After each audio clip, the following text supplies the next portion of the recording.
We've got Compline this week, Monday, Tuesday, Wednesday at 7 o'clock.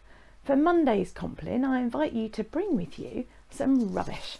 I'm probably not the only one that's been eating chocolate this season, so maybe a chocolate wrapper or something else that's rubbish for you, or it might be like an autumn leaf, something decaying and dying from the garden.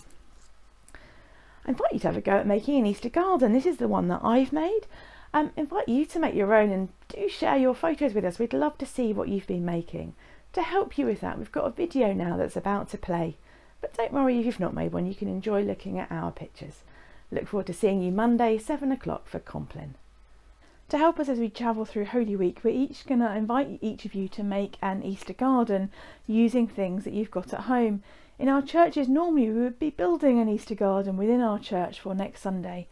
But I invite you to perhaps use a bowl, a washing up bowl, a seed tray, something you've got at home, and to create an Easter garden in the coming days that we will use in our prayers and to help you as you journey towards Holy Week.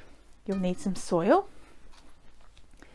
At this moment I feel my Blue Peter badge is one of my perhaps more useful qualifications for ministry. You add some soil into your garden.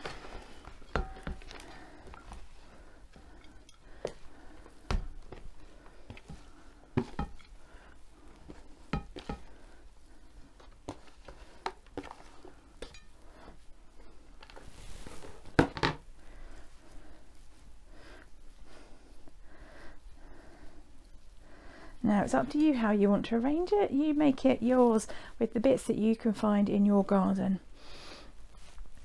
And you might decide to update it as you go through the week, as we travel through the story. I'm going to put some of the bits here that we need. For me, one of the things this week, this season, is how do we look at the situation we're in? It's easy to see the challenges, but how do we see the blessings in it?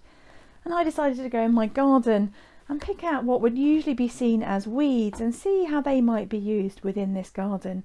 And I'm wondering too, in this season, how might we see the blessings in some of the seasons, that these situations that we are surprised to be in. Turns out I even have some pink weeds in my garden.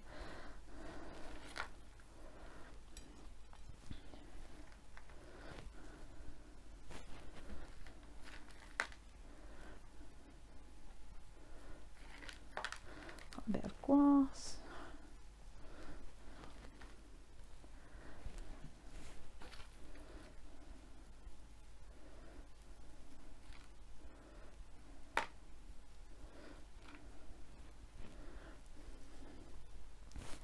Now I'm going to put a cross in here.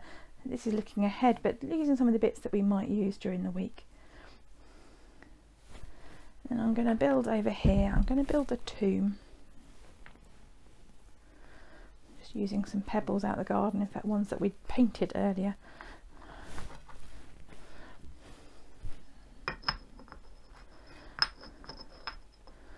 And as we've just heard and seen in our reading, that would be with the stone in front of it, but that's for later in the week.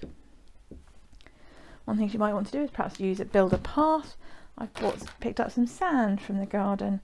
I'm going to add a little bit of sand in here. And I have some gravel. Put a few pebbles on this path. But this is your garden. You make it how you want to help you in this week. I've got a little bit of greenery. This is left from the Christmas tree, actually, from church, that we used to make the cross. Add a little bit of foliage into it.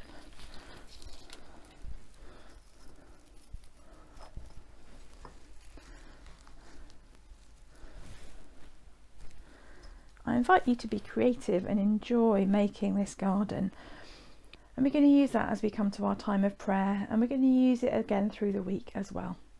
So enjoy making your Easter garden. Hello, my name is Sarah and I'm filming this in our garden at the vicarage in Lymington. So this is my little Easter garden that I've made, and I must say it was actually quite emotional making it. Because not only, of course, is this the start of our journey with Christ through Holy Week, but also we're all on quite a journey together, aren't we? So, yes, particularly the making of the tomb and making the tomb black inside, which is sitting here waiting as the story unfolds. So yes, we're all going to make one, so please send in your pictures, and it's quite a special thing to do.